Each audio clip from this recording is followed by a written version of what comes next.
నలుగురికి నచ్చినది ఆయనకు అసలే నచ్చదు. నలుగురు వెళ్ళిన రూట్లో ఆయన వెళ్ళనే వెళ్ళరు. టోటల్గా ఆయన డిఫరెంట్. అందుకే నేతలంతా ఎవరి రూటు వారు చూసుకుంటున్నారు. వెళుతూ వెళుతూ ఆయన మోనార్క్ అంటూ మొట్టికాయలు వేసి మరీ వెళ్తున్నారు. ఇంతకు ఎవరా నేత? అతను ఎందుకంటే ఒక సైకో.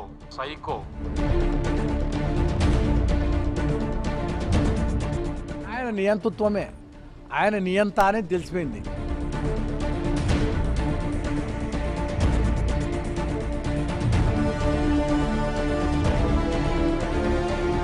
ఎవరో పక్క పార్టీ నేతలు విమర్శించడమే కాదు, సొంత పార్టీలో ఉండి చాలా సన్నిహితంగా మెలిగి సలహాలిచ్చి చివరికి సైడ్ అయిపోయిన నేతలు కూడా ఇవే విమర్శలు చేస్తున్నారు కూడా. పోతూ పోతూ అధినేతపై బండ వేస్తూ బయటకు పోతున్నారు. ఆయన నియంత.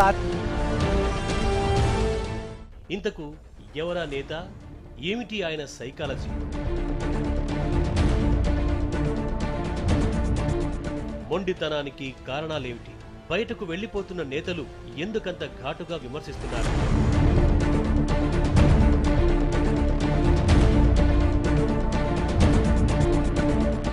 వైఎస్ జగన్ కొత్త పార్టీతో ఆయన ఎంట్రీ ఇవ్వడమే ఓ సంచలనం. హైకమాండ్ ని డేర్ చేసి సవాల్ వదిలి మీసాలు మెలితిప్పిన యువ పొలిటీషియన్. కాంగ్రెస్ పై కోపంతో బయటకొచ్చి సొంత కుంపటి పెట్టుకున్న జగన్ ఓ రేంజ్ లో ఇమేజ్ ని సొంతం చేసుకునే ప్రయత్నం చేశారు. రాష్ట్రంలోని ప్రధాన పార్టీల నుంచి నేతలు వైసీపీలోకి క్యూ కట్టారు. కానీ క్రమంగా సీన్ రివర్స్ అయింది. పార్టీలోకి క్యూ కట్టిన నేతలు రిటర్న్ ఎగ్జిట్ కు రెడీ అయ్యారు. ఒకరి తర్వాత ఒకరు బయటకొచ్చేస్తున్నారు.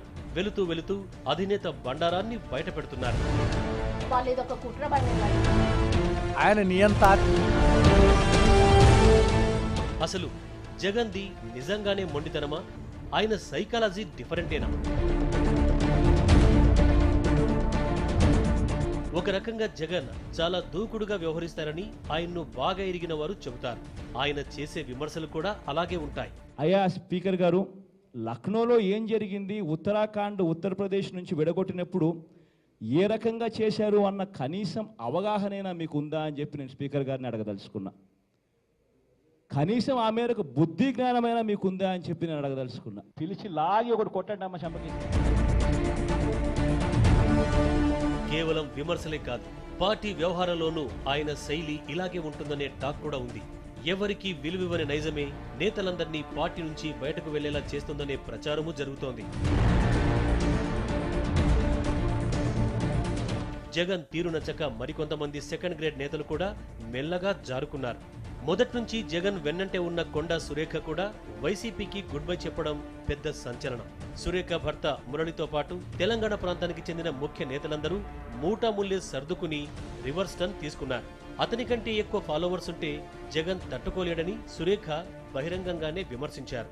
జగన్మోహన్ రెడ్డి వేదిక మీద ఉన్నప్పుడు కొండా సురేఖ వేదిక ఎక్కితే జగన్మోహన్ రెడ్డి గారి కంటే ఎక్కువ కొండా సురేఖను చూస్తే జిందాబాద్ కొడతారండి వైఎస్ఆర్సీపీలో. దాన్ని బహుశా ఆయన వాళ్ళు జీర్ణించుకోలేకపోయి ఉంటారు. నేను రెండవ స్థాయి నేతగా ఎదుగుతాననేటువంటి ఒక భయం ఉండుంటుంది. అధికారంలోకి వైఎస్ఆర్సీపీ వచ్చినా కూడా మరి నేనేమైనా వాళ్ళకి అడ్డవుతాననేటువంటి ఫీలింగ్ గాని ఉండుంటది. ఇట్లాంటి ఎవరైతే చరిష్మా ఉన్నటువంటి నాయకులు ఉన్నారో అటువంటి వాళ్ళను చరిష్మా తగ్గించే ప్రయత్నం చేసే దాంట్లో వాళ్ళు ఇది ఒక కుట్ర పన్నిందని నేను. వైఎస్ఆర్ పార్టీలో ఉన్న వాళ్ళంతా వైఎస్ఆర్సీలోకి వెళ్ళిపోయినారు. కొండా సురేఖ మా సోదరి, నాకు చెల్లెలు. వాళ్ళ ఆయన లక్ష్మయ్య అని ఆ పాప వివర్ సెక్షను పాపం మంచి చదవరి, మంచి చమత్కారు. ఆ పాప ఒక క్రేజ్. ఆ పాప మాట్లాడుతుంటే ఈలు వేస్తుంటే ఈజ్ అనైబుల్ టు టాలరేట్. తర్వాత రాజశేఖర్ సినీ యాక్టరు, అదే జీన్ ప్యాంట్ వేసుకొని వస్తుంటే ఆయన కూడా అవమానపరిచి బయటకు పంపించినాడు. జగన్ను ఎవరైనా సార్ అని పిలవాల్సిందేనని ఆ పార్టీ నేతలే చెబుతారు. ఎంత సీనియర్ లీడర్ అయినా సార్ అని పిలవకపోతే సీరియస్ అవుతారని లేటెస్ట్ గా పార్టీకి కటిఫ్ చెప్పిన మాజీ మంత్రి మారెప్ప బయటపెట్టారు. ఈ విషయంలో దగ్గర బంధువులకు మినహాయింపులుండవట. వాళ్ళ కుటుంబ సభ్యులనే కూడా ఆయన గౌరవించడం లేదు. ఆయన సార్ అంటేనే ఆయన స్టోరీ వింటాడు. సార్ అనకపోతే బయటకు అతను ఇంటర్వ్యూ ఇచ్చేది లేదు, చూసేది లేదు. ఎంపీగా వరప్రసాద్ అని ఒక వ్యక్తి ఎంపీగా విజయవాడలోకి అడిగితే 60 కోట్లు అడిగితే భయపడి వైఎస్ అనిల్ రెడ్డి ఫోన్ చేసినా పలకలేదంట. కుటుంబ సమేతంగా విదేశాలకు వెళ్ళిపోయినాడు. పబ్బం మారిని 3-4 సంవత్సరాల కంటికి రెప్పలా పెద్ద మనిషి కాపాడినాడు, ఆత్మహత్యను ఉపయోగించుకున్నాడు. తర్వాత వాళ్ళ చిన్నాయన మరి పార్టీని నడిపించాడు. ఆ పార్టీని అంత స్టేజ్ ఇచ్చినటువంటి Y V Subba Reddy MP highly qualified, సొంతం చిన్నాయన అని కూడా నువ్వు కార్పొరేట్ కూడా తరం కాడు, కార్పొరేట్ సీట్ కూడా ఇవ్వను అన్నాడు. సలహాల్ని పాజిటివ్ గా తీసుకునే నైజం జగన్ కు లేదనేది కొంతమంది వాదన. అనుభవంతో ఏదైనా చెప్పాలని ప్రయత్నిస్తే జగన్ చాలా అగ్రెసివ్ గా మాట్లాడతారని కొంతమంది నేతలు వ్యాఖ్యానిస్తున్నారు. అన్ని తనకే తెలుసన్న ఫీలింగ్ లో జగన్ ఉంటారని సదరు నేతలు చెబుతున్నారు.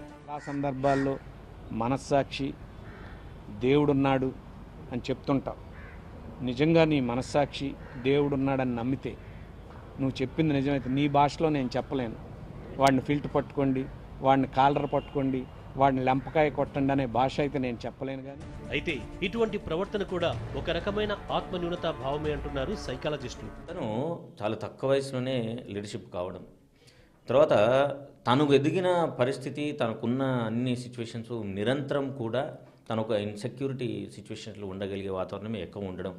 అందుకోసమని ఏ పక్క వాళ్ళు ఎంత దగ్గర వాళ్ళు చెప్పినా సరే ఇది నా ఫాల్కు కారణమవుతుందేమో, ఇది నన్ను తోసేయడానికి కారణం జరుగుతుందేమో, ఏ కుట్ర ఎక్కడి నుంచి వచ్చి నా పొజిషన్ డిస్టర్బ్ చేస్తారని ఒక భయం ప్రతి క్షణం వాళ్ళని వెంటాడేందుకు ఎక్కువ అవకాశం. ప్రస్తుతానికి పార్టీలో ఉన్నవారి పరిస్థితి కూడా కన్ఫ్యూజనే. అంబటి, జోగి రమేష్, పిల్లి సుభాష్ చంద్రబోస్, ప్రసాద్ రాజుల వంటి నేతలకు టికెట్లపై ఇప్పటికే ఓ క్లారిటీ లేదు. మాజీ మంత్రి జక్కంపూడి రామ్మోహన్ సతీమణికి ఆశించిన స్థానం లభించలేదు. మాజీ మంత్రి కొణతాల రామకృష్ణది అదే పరిస్థితి. జగన్ కు మద్దతు పలికిన ఎంపీ అనంత వెంకట్రామరెడ్డి, పాణ్యం ఎమ్మెల్యే రాంభూపాల్ రెడ్డిలు బ్యాక్ స్టెప్ తీసుకున్నారు. తమ్మినేని సీతారాం సైతం సైలెంట్ అయ్యారు. ఇక ధర్మాన ప్రసాదరావు ఎటూ తేల్చుకోలేకపోతున్నారు. అధినేత తీరు పార్టీలోని నేతల్ని మరింత గందరగోళానికి గురిచేస్తోంది. అతను ఎందుకంటే ఒక సైకో. ఆయన నియంత వాళ్ళు ఇదొక కుట్ర పని. కనీసం ఆ మేరకు బుద్ధి జ్ఞానమైనా మీకుందా అని చెప్పి నేను అడగదలుచుకున్నాను. పిలిచి లాగి ఒకటి కొట్టండి అన్న సంగతి